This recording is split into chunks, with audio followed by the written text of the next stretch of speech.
China really afford a full-fledged war with Taiwan, or for that matter with any other country? Can China afford to take any country in the high seas?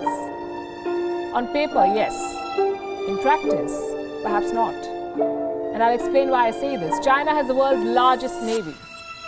It has 355 battle-ready ships. Listen to these numbers carefully. 355 battle-ready ships, including 2 aircraft carriers. China has 145 major surface combatants, 33 destroyers and cruisers, 49 frigates, 255 coastal support ships, 56 submarines, 240,000 personnel. These are some very fancy numbers.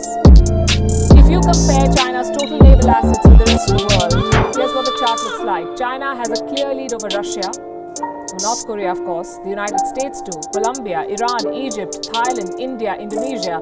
China is ahead of all of these countries. China's numbers look intimidating.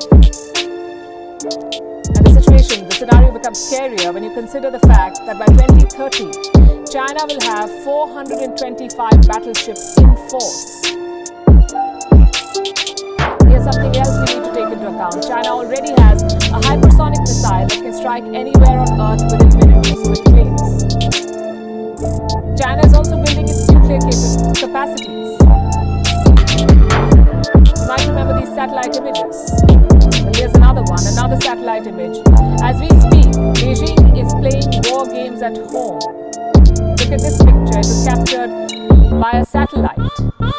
What you see is a dummy US warship. It has been built in a desert in Xinjiang. Why? So that Chinese troops can rehearse a combat. China looks all war ready. It has been building its navy for quite some time and preparing for a war in the South China Sea. China built reefs and islands here between 2014 and 2018. They launched more submarines, warships, vessels and auxiliaries than the total number of ships in the Indian Navy, or the German Navy, or the Spanish Navy, or the British Navy. By 2018, China held 40% of the world's shipbuilding market. In 2019, China built more ships than America did during the last 4 years of the Second World War. China did not stop building its naval infrastructure even when the pandemic struck, the Made in China pandemic. It chose to test the waters there, sent its Coast Guard ships in disputed waters, provoked the Philippines with its maritime militia. And all of this coincided with the rising tension with Taiwan. China has been breaching Taiwanese airspace. But can it afford a war on the high seas? I come back to the question.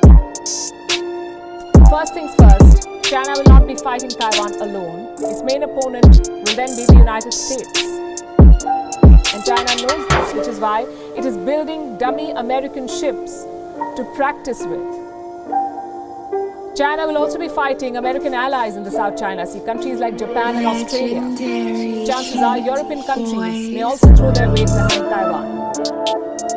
Now I could draw up a chart like this one and weigh Chinese capacity against that of the US, Japan and Australia combined and deliver a verdict on the war. But it does not work that way. Forces today can no longer be measured by the size of their fleet alone. For a side to win, it must be able to deploy its combat force at the site of the conflict when needed. One of the numbers that matters is this: aircraft carriers. The US has 11 aircraft carriers, all nuclear powered. China has 2. And their designs are dated, their range is limited. And they have a payload carrying capacity that China cannot really boast of. Here's another disadvantage. China reportedly has a 2-person ship command structure. This is the Soviet Communist model. So there is a captain of the ship and there is a member of the Chinese Communist Party.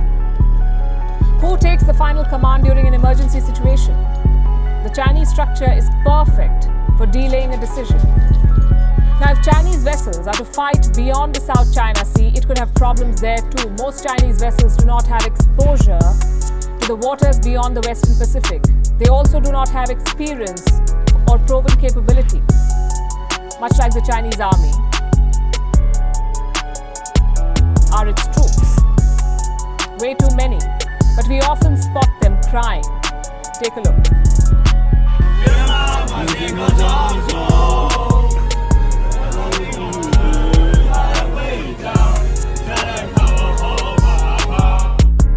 after the third Taiwan Strait incident in 1995, China adopted the policy of what can be called as 3D: dissuade, deter, and demonstrate.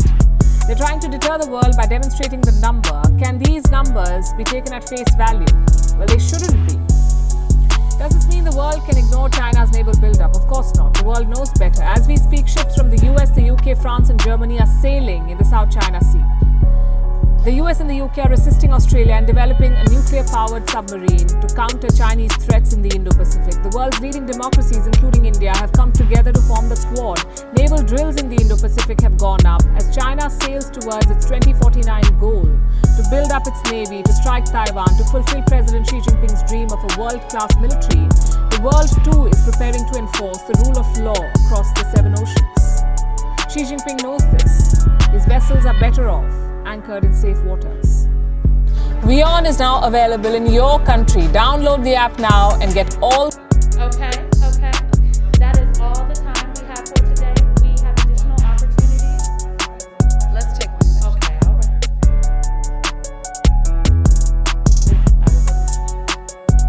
Mrs. Vice President, this is François Clémenceau with the Journal du Dimanche. I would like you to comment on what we are watching at the Polish-Belarus border for days and weeks now. Do you agree with your European partners that we are watching a crisis where immigration is weaponized? And I would like you to comment, because you're in charge of the immigration in the US. What can you compare it to what you are seeing now in the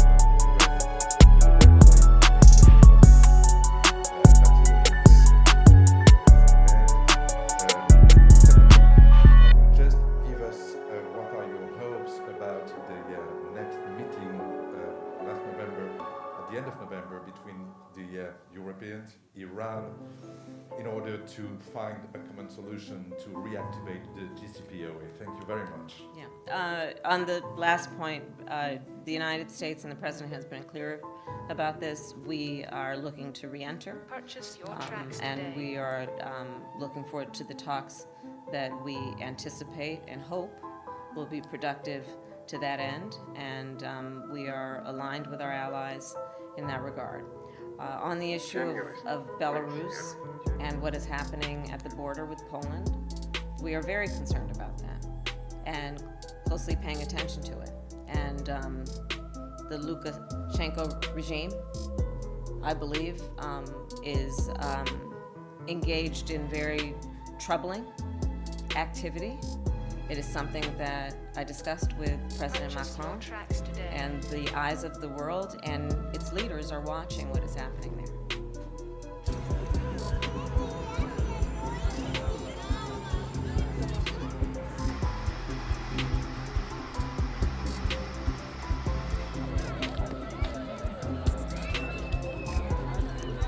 States and China have no shortage of differences, but on climate, cooperation is the only way to get this job done. This is not a discretionary thing, frankly. This is science. It's math and physics that dictate the road that we rights have. and double standards. We also oppose unfounded allegations against China out of political motivation and based on disinformation, and interference in China's internal affairs under the pretext of human rights.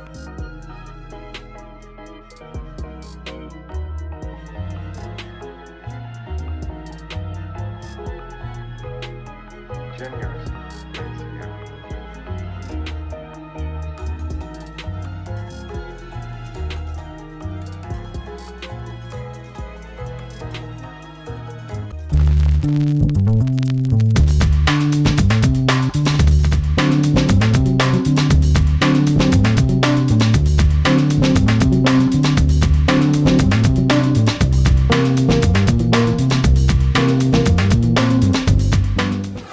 Five years ago, this site was a forest, no roads, no buildings or people.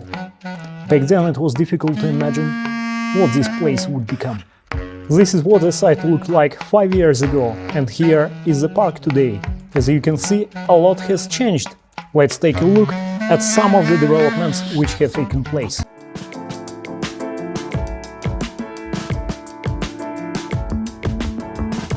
This is China Merchants Logistics Park.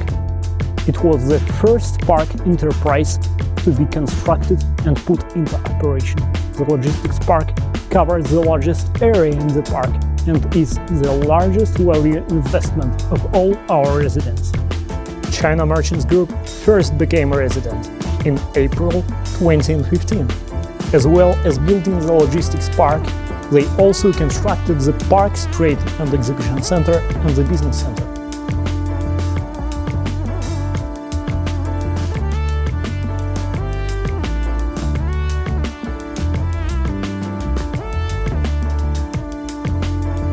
Great Stone's location is excellent.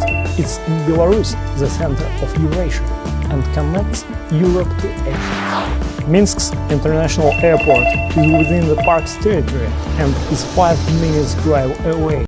The park's superior location makes Great Stone a desirable platform for Asian, Eurasian and European companies to invest and commence production, as well as becoming one of the most important transit stations for China-European intermodal freight traffic. The China-European Express is a crucial overland trade route, forming a key part of the Belt and Road Initiative. Trains operate continually between China and Europe, traveling through multiple countries on the road.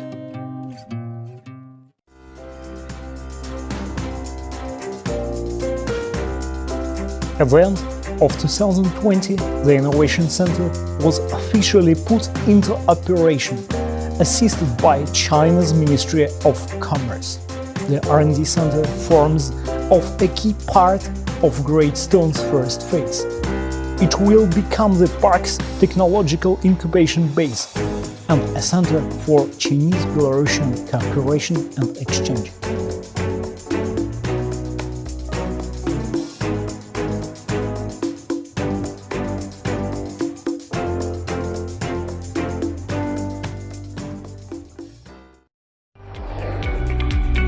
This is Great Stone, a home for our hopes and dreams. Look what we have achieved in just 5 years, and in other 5 years we will have constructed more office buildings, industrial plants and apartments, but also schools, hospitals and shopping malls. Great Stone will become an international and ecological industrial park, a home of great achievements. Headaches that come along with Chinese writing at the entrance of the Great Stone Industrial Park east of Minsk. Chinese employees have been flown in to build the project, but they don't want to be filmed. Even though they give orders at the construction site, they'd rather keep a low profile. There are said to be around 500 already present at the site. Excavator operator Andrei is amongst those who found work at Belarus's largest construction site, but he's not totally satisfied. He says his monthly earnings are less than half of what construction workers in Minsk usually earn. Compared to others, it could be more. I now get 10,000 Belarusian rubles, or about 400 euros. It really could be more. It's a prestigious project for Belarus. Chinese banks are financing the first stage with around 200 million euros of investment. Later, plans are to increase it to 5.5 billion euros. Once completed, the industrial park's expected to provide around 120,000 jobs. Project director Andrei Gal is trying to attract investors with tax breaks, a free trade zone and property rights guarantees, something that can't be taken for granted in a country like Belarus. One of the companies here is the Chinese tech giant Huawei.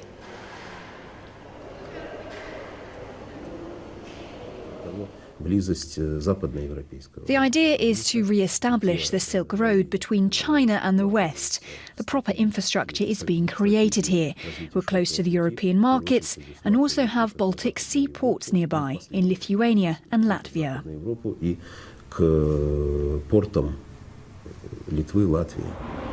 Belarus's economy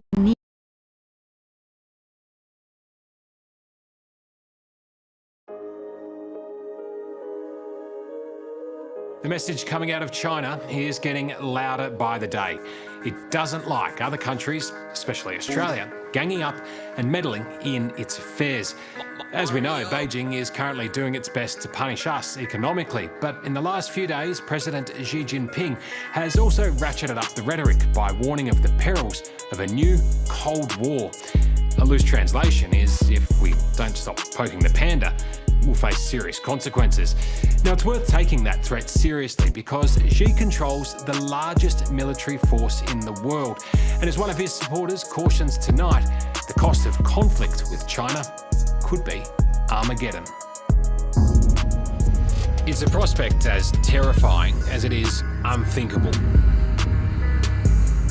A military showdown between two nuclear-armed superpowers, the United States and China. A conflict that could reshape the world order. Is Australia vulnerable at the moment? Australia is monstrously vulnerable at the moment. We have this naive faith that American military power is infinite, and it's not. Tonight, leading minds on the looming war with China. It's going to be waged on an economic front. It's going to be waged on a social affairs front. They're going to come at us all ways. How likely is it? How prepared are we? And at what cost for us and the world? Use all your imagination. Think about all the nightmares you can think of. And what will happen will be 10 times more than your worst nightmare. You are talking about the possibility of Armageddon.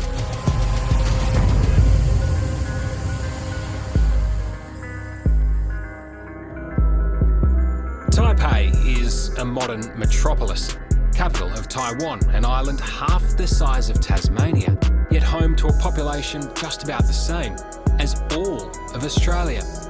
The trigger point for conflict with China, if it comes, is right here. Why do you think people in Australia should care about what's happening in Taiwan right now? Because we are a democracy, and democracy do not survive in isolation. Xin Cheng Xiao is an entrepreneur who runs a tech startup in Taipei. In recent months, he's grown increasingly nervous about China's growing threats to reunify with Taiwan by force, if necessary. What is it particularly about Chinese rule that you're scared of? Number one is losing all your freedoms, right? Because Taiwan has been enjoying, our democracy and our liberties, our freedoms for the past few decades. And it is just unimaginable that, we would be reunified with an authoritarian regime and then surrender such freedoms. So no, it's not an option. For Xiao and many other Taiwanese, the crackdown on democracy in nearby Hong Kong is a warning of what may be to come. They lost their basic right to vote, to elect their officials, to speak their minds, to protest.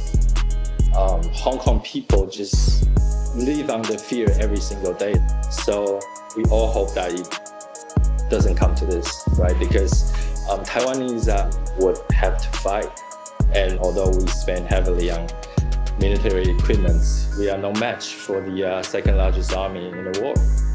China is increasingly vocal about bringing what it views as a renegade province to heel, stepping up its warnings to the rest of the world not to meddle in its business. 请坐下。谁妄想这样干？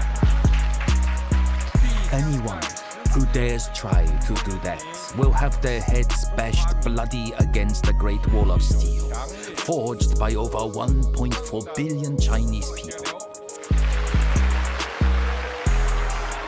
President Xi Jinping's hard line at the 100th anniversary of the Chinese Communist Party in July was followed by a record number of Chinese fighter planes breaching Taiwanese airspace, more than 150 incursions over just a 4-day period. The question is, if China does make a move on Taiwan, will the US respond? Right now, the answer seems to be yes. just want to make China understand that we are not going to step back. We are not going to change any of our views. So are you saying that the United States would come to Taiwan's defense if China attacked? Yes, we have a commitment to do that. Those who want to block China's unification with China's Taiwan will be doomed to failure. Victor Gao is an expert in Chinese affairs and an unofficial mouthpiece for the regime in Beijing. Vice President of the Centre for China and Globalisation think tank. He's a former diplomat who was the interpreter for Communist leader Deng Xiaoping. The US does intervene in Taiwan and Australia supports them. What will happen to Australia?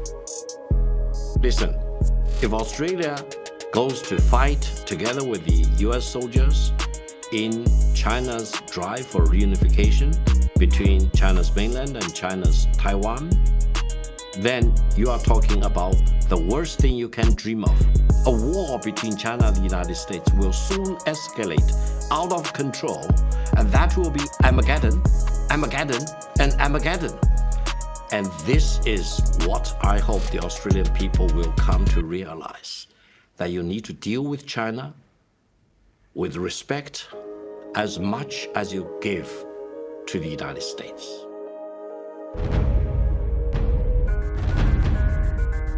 Through simulated invasions, China has been showing off the military might it could unleash if Taiwan puts up a fight. At the sprawling Zuraha training base in Inner Mongolia, troops are schooled in street-to-street combat in a mock Taipei. As you can see from these satellite images and from these photos, there's even a building with an extraordinary resemblance to Taiwan's presidential headquarters.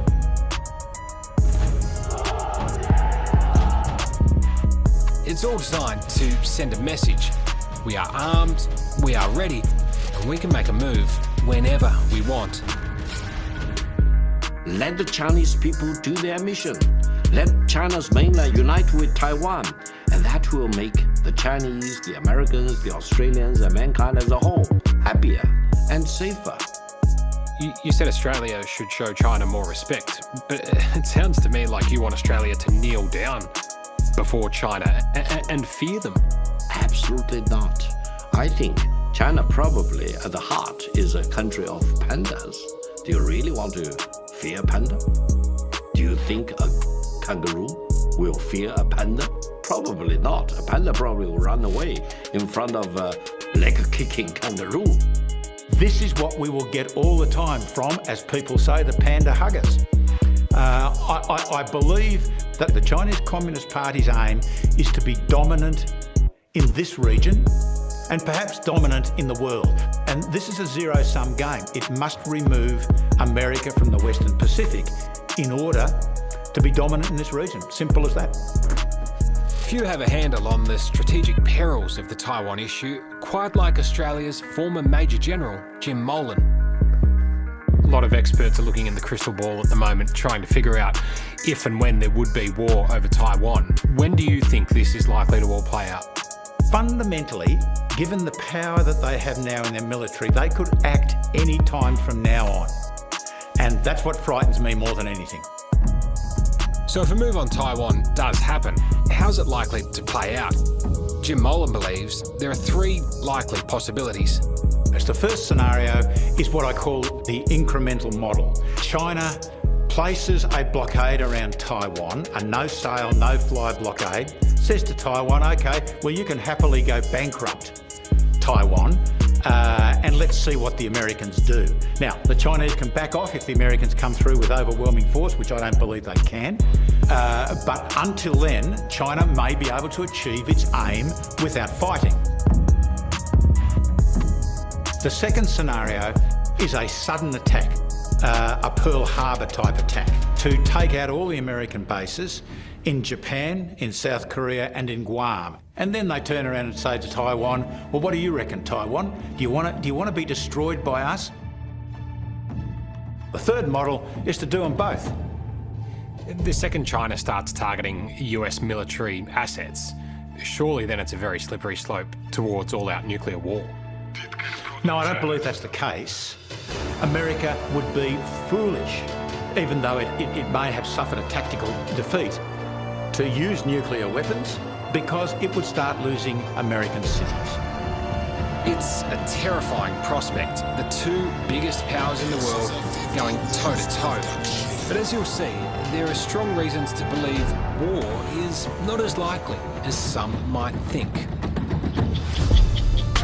A quarry on the northern outskirts of Melbourne seems an unlikely testing ground for the weapons of tomorrow. But here, a war game in miniature is underway. 3, 2, 1.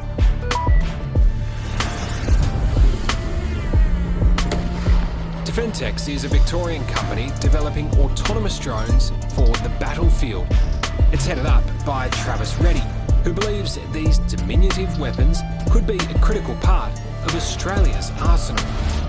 It's cheap, it's expendable, and can group together in a mass or a swarm so that we can have this big impact in the battlefield.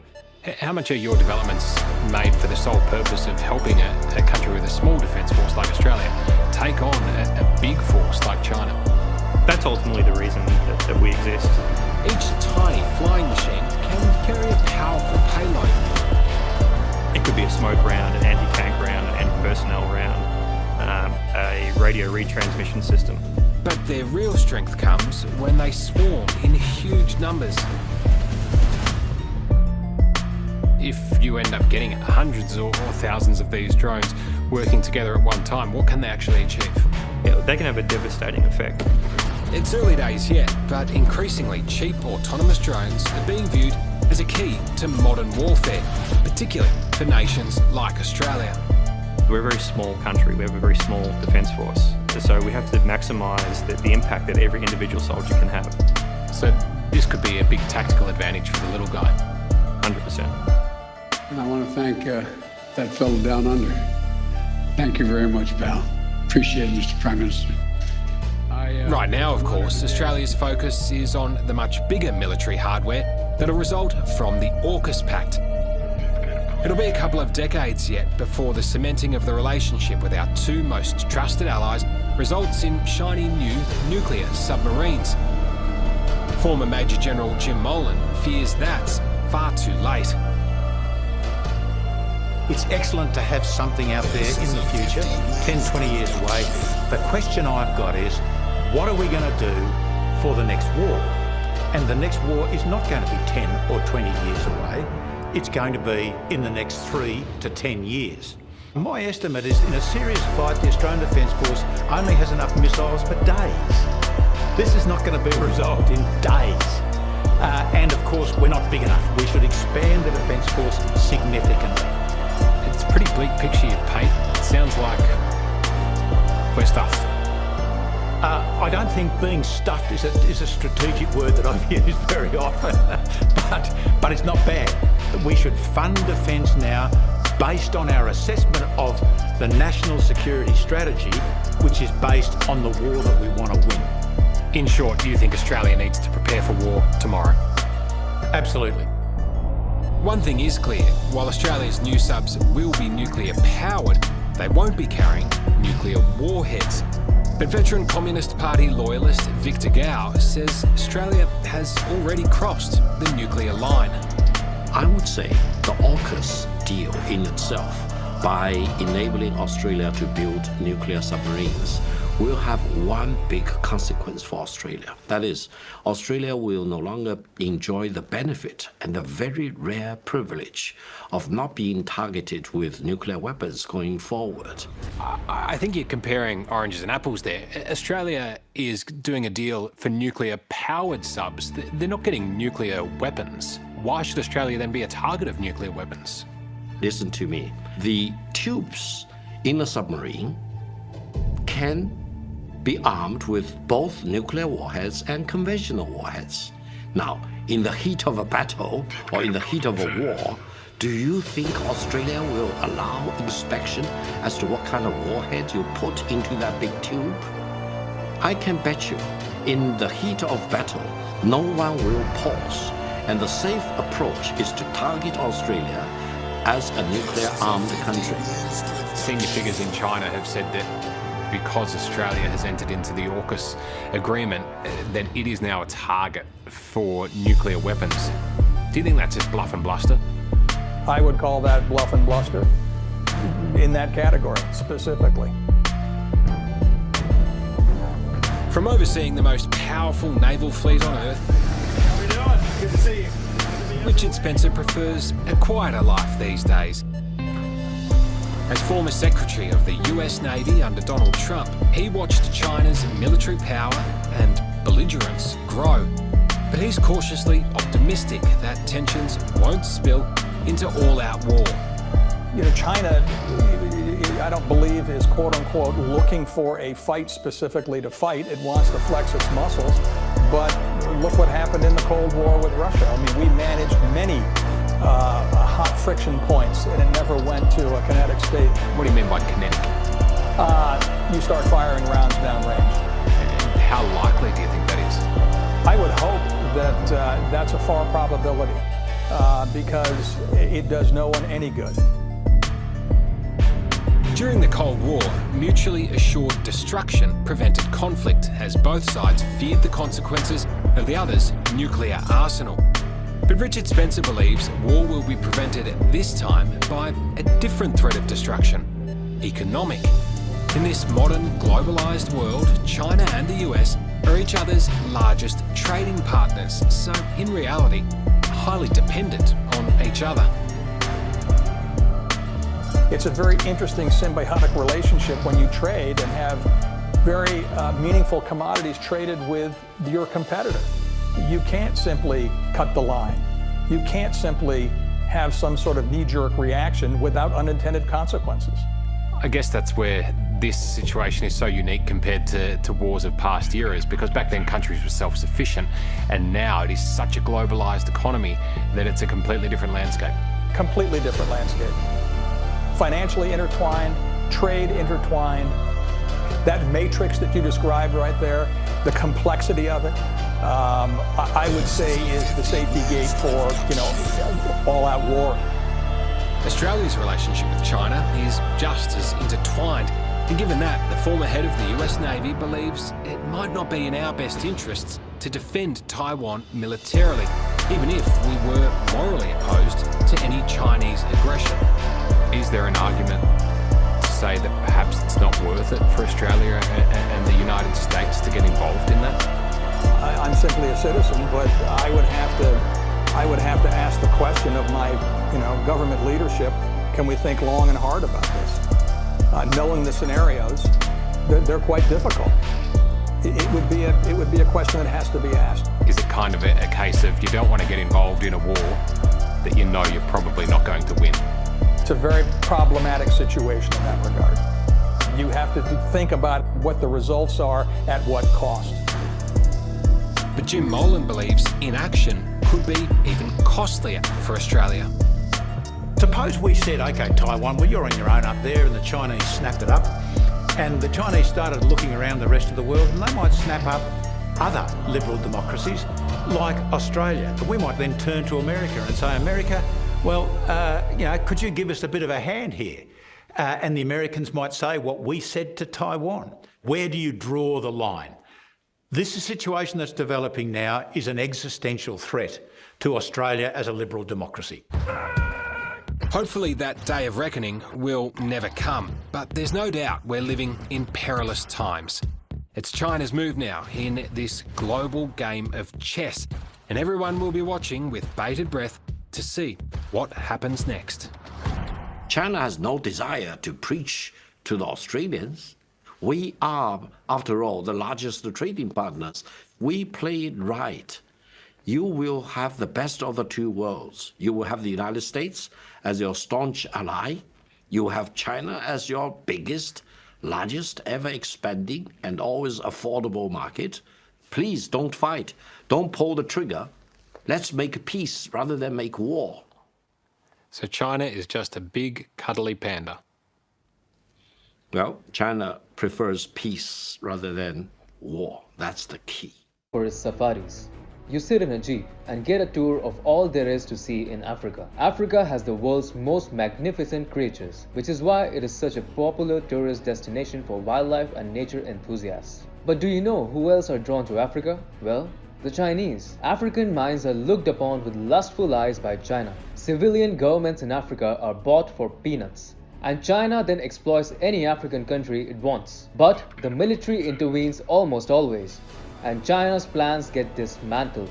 This cycle has gained much more momentum now, and China is set to receive the final kick of the African continent very soon. Hi and welcome. This is TFI Global, the foreign affairs and geopolitical arm of the TFI Media Group. I'm Siddharth, your host, and in this video, I will tell you about China being chased out of Africa by the African military regimes. Let's begin. For quite a long time now, China has been behaving like a power that owns Africa and all its resources. Having debt-trapped countries, the Red Rogue Nation has been looking to seize control of their strategic assets with the ultimate goal of establishing bases for itself across the continent. China has been pursuing a neo-colonial agenda for quite some time, but countries of Africa are now coming together to kick China out of the continent. An interesting phenomenon is beginning to make a comeback in Africa. The vast continent is no novice when it comes to military rule and coup d'etats. However, there is a resurgence in the number of coups taking place in Africa, at the center of which is a power play between China and Russia. Late last month, the Sudanese military detained Prime Minister Abdullah Hamdok and other members of the transitional government in the African country. The military declared a state of emergency, which means the transitional government has been replaced by a military regime. Lieutenant General Abdel Fattah al-Burhan, who led the coup by the Sudanese military against the transitional government, has also dissolved the African country's so-called Transitional Sovereign Council and the government. The coup in Sudan came just months after two successful coups d'etats in Mali in 2020 and in May 2021. The Malian army, led by Vice President Colonel Assimi Goïta, captured interim President Ban Daw and the acting Prime Minister Mokhtar Ouane. This coup led to the suspension of Mali from the African Union and the Economic Community of West African States. The most recent coup attempt, which came prior to Sudan, was in Guinea. In September this year, the Guinean government, led by the erstwhile President Alpha Condé, was dissolved and replaced by a militia junta led by Mamadi Doumbouya, the current interim president of Guinea. The recent spate of military takeovers in Africa began in November 2017, when the then Zimbabwean president Robert Mugabe was placed under house arrest. He was then impeached and eventually removed as president. According to Indian think tank Observer Research Foundation, the reasons for the coups in Africa appear to be similar every time: allegations of corruption and unviability of the massive resource for infrastructure deals. In 2013, a major coup also took place in the landlocked Central African Republic when its then president, Francois Bozize, was overthrown by an armed group drawn mainly from the Muslim minority of the country. The coup triggered a bloodbath with the so-called anti-Balakas, a force drawn mainly from the Christian and animist communities. According to the Johns Hopkins University School of Advanced International Studies China-Africa Research Initiative, between 2000 and 2019, China signed 1,141 loan commitments worth $153 billion with the African government and their state-owned enterprises. Described as resource for infrastructure deals, the Chinese RFI agreements in Africa are excluding locals, and then there are other concerns like environmental damage and growing public debt. This is leading to a backlash against China's African resource for infrastructure deals.